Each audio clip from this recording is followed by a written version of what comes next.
Bonjour à tous, j'espère que vous allez bien. Tous les joueurs de Scrabble adorent ce livre. Je veux parler du dictionnaire, que l'on appelle aussi Dico dans le langage courant. Du temps d'Internet, on peut penser qu'un dictionnaire n'est pas très utile, n'est plus très utile, mais chaque nouvelle édition du Larousse et du Petit Robert permet de mieux percevoir les évolutions de la société française en ajoutant les nouveaux mots et en retirant ceux qui ne sont plus utilisés.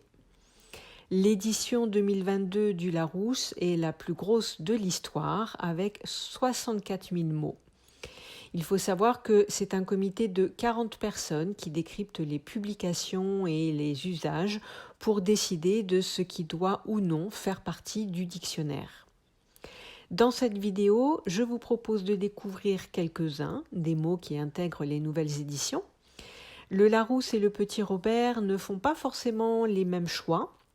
Par exemple, le mot racisé fait partie du Petit Robert depuis 2019, alors que le Larousse vient seulement de le sélectionner. Sans surprise, bien évidemment, tout ce qui concerne la pandémie à cause du coronavirus prend une place très importante dans la liste des nouveaux mots qui ont intégré les dictionnaires de cette année et de l'année dernière également. J'ai déjà fait plusieurs vidéos pour parler du vocabulaire spécifique à la pandémie.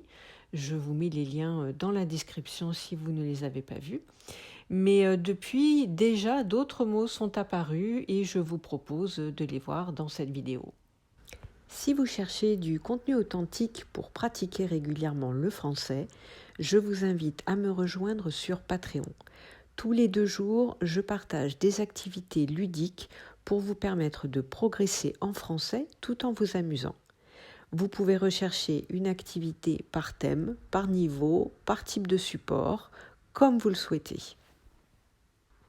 Vous pouvez aussi retrouver la transcription écrite de mes podcasts et vidéos YouTube avec du vocabulaire expliqué et des activités en bonus. Antivax, un ou une antivax. On peut également dire être antivax et utiliser ce nom comme un adjectif. C'est une personne qui est contre la vaccination d'une manière générale et plus particulièrement contre le vaccin qui permet de se protéger de la Covid-19. C'est le raccourci de anti-vaccin, donc on peut utiliser les deux. À l'oral, on aura souvent tendance à utiliser le raccourci anti-vax. Asymptomatique, pas facile à dire celui-là, asymptomatique. C'est un adjectif. Une personne est asymptomatique quand elle ne présente pas de symptômes d'une maladie. Donc c'est un mot qui est particulièrement utilisé pour la Covid-19, encore une fois, puisque c'est un virus qui, quand il attaque certaines personnes, ces personnes ne développent pas de symptômes, donc elles sont asymptomatiques, elles n'ont pas de symptômes de la maladie. Une coronapiste. C'est un mot qui est apparu juste après le premier confinement l'année dernière, lorsqu'il a fallu reprendre le travail, notamment dans les grandes villes.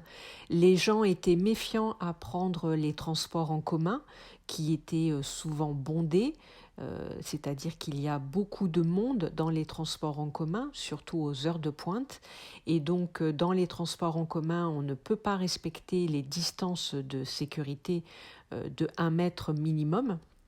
Donc beaucoup de gens se sont mis au vélo et ont décidé d'aller travailler ou d'aller à l'école, à l'université en vélo. Et des coronapistes ont été développées.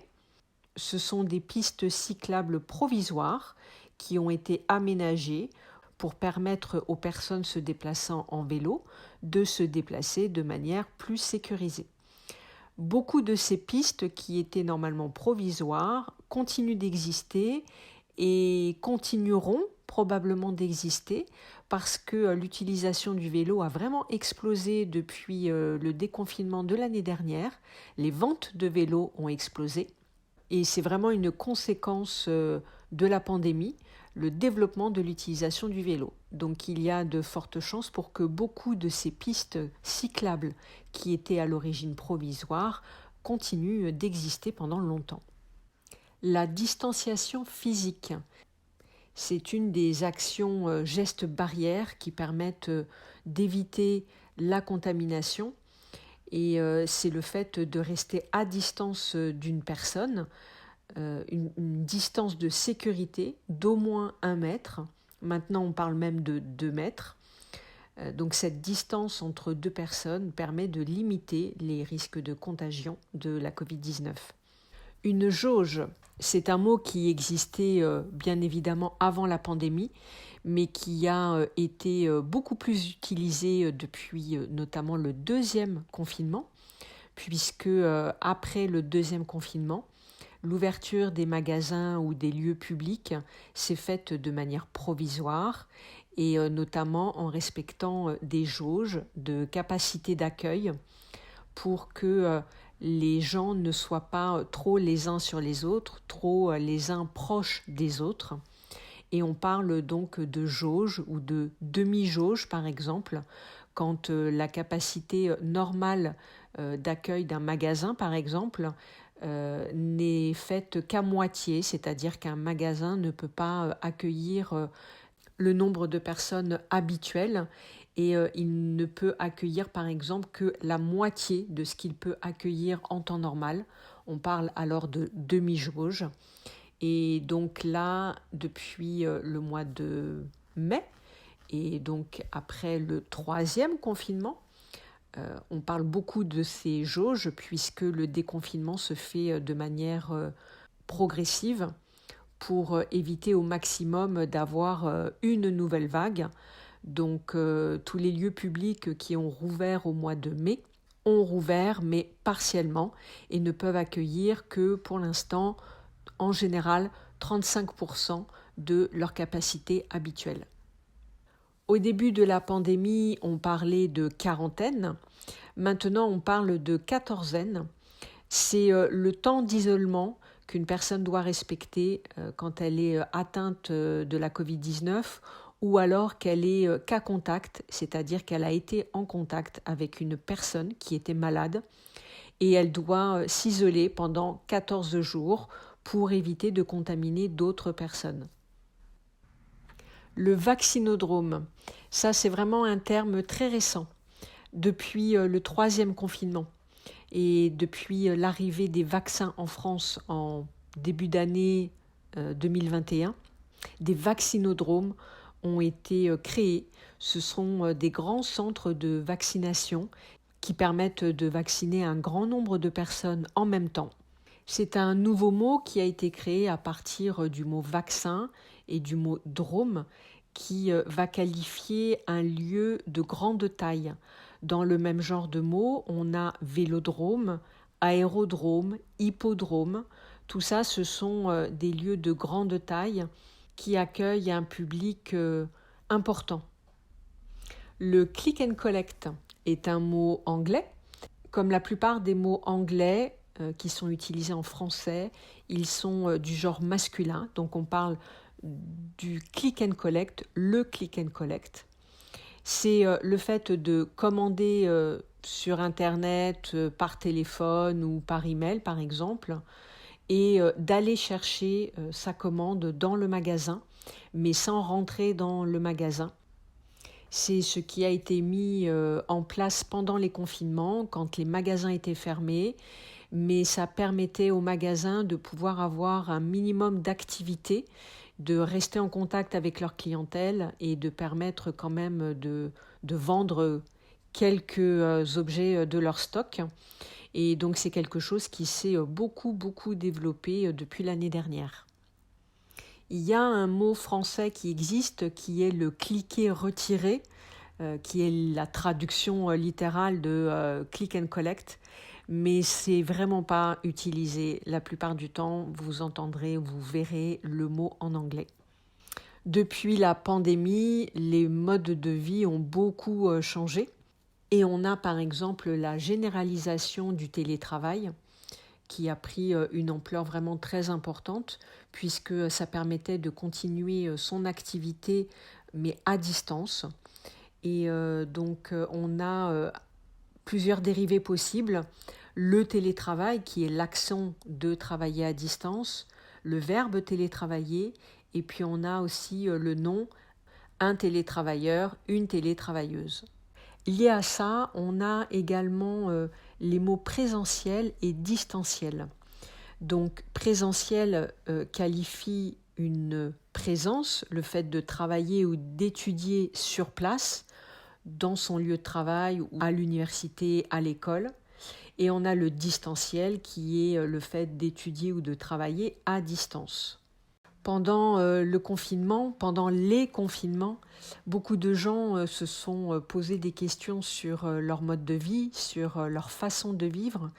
Et ce qu'on appelle la déconsommation est quelque chose qui a pris également beaucoup d'ampleur. C'est le fait de réduire sa consommation, de baisser sa consommation, de faire plus attention à ce que l'on va acheter, à ce que l'on va consommer, pour éviter le gaspillage, pour éviter la surconsommation. Et dans le même esprit, on a le frugalisme, qui est un mode de vie qui consiste à mettre de l'argent de côté, un maximum d'argent de côté, pour travailler moins longtemps, prendre sa retraite beaucoup plus tôt que la normale et pouvoir vivre comme on l'entend, ne plus travailler, et puis pouvoir voyager ou faire des choses que l'on ne peut pas faire quand on travaille ou quand on a des contraintes. Depuis quelques années, tout ce qui concerne le harcèlement, les discriminations, les violences, d'une manière générale, sont vraiment au centre de l'actualité et des débats. Et dans cet esprit, le mot racisé est maintenant beaucoup plus souvent utilisé. Le fait de raciser quelqu'un, c'est le fait de catégoriser une personne par rapport à son ethnie, par exemple. On parle donc de personnes racisées. Et toutes les personnes qui sont victimes de discrimination, de violence, de harcèlement doivent faire face à de grandes difficultés quand il s'agit de s'exprimer, de parler de ce qui leur arrive. Et le mot silencier apparaît, c'est le fait d'imposer le silence à quelqu'un, c'est le fait de l'empêcher de parler, de l'empêcher de raconter son histoire, de l'empêcher de porter plainte par exemple. Vous connaissez peut-être l'adjectif silencieuse ou silencieux qui va concerner une personne qui ne parle pas d'une manière générale. Et maintenant, il y a un verbe qui est ce verbe silencier. Par exemple, un sujet est silencié quand on ne veut pas parler de ce sujet. Une personne est silenciée quand on l'empêche de parler. Et puis la transidentité est un sujet dont on entend beaucoup parler depuis un certain temps. D'ailleurs, c'est un sujet dont j'ai parlé dans le groupe Immersion à partir du documentaire qui est disponible sur Netflix et qui s'appelle Petite fille. Vous pouvez retrouver les activités liées à ce documentaire sur Patreon. La transidentité, c'est le fait qu'une personne ne se reconnaisse pas dans son genre de naissance, dans son sexe de naissance. Donc, une petite fille voudrait être un petit garçon voudrait être une petite fille.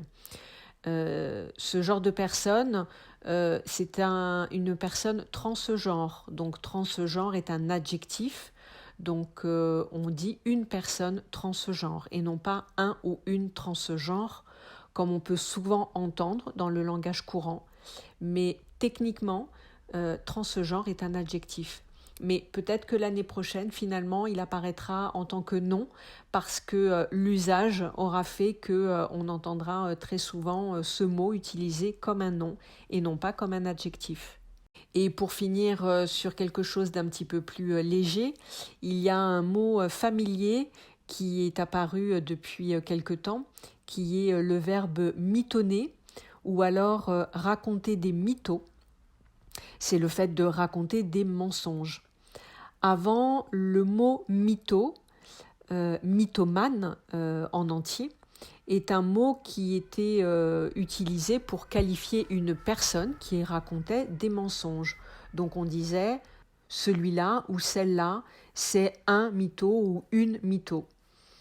Et maintenant, dans le langage familier, particulièrement chez les jeunes, on va transformer ce mot en verbe et on va dire mitonner quand on raconte des mensonges. J'espère que cette vidéo vous a plu. Dites-moi dans les commentaires quel est le mot ou quels sont les mots que vous avez découverts grâce à cette vidéo et quel est le mot qui vous plaît le plus ou qui vous marque le plus dans toute cette liste. Je vous dis à très bientôt sur les réseaux sociaux ou dans une prochaine vidéo.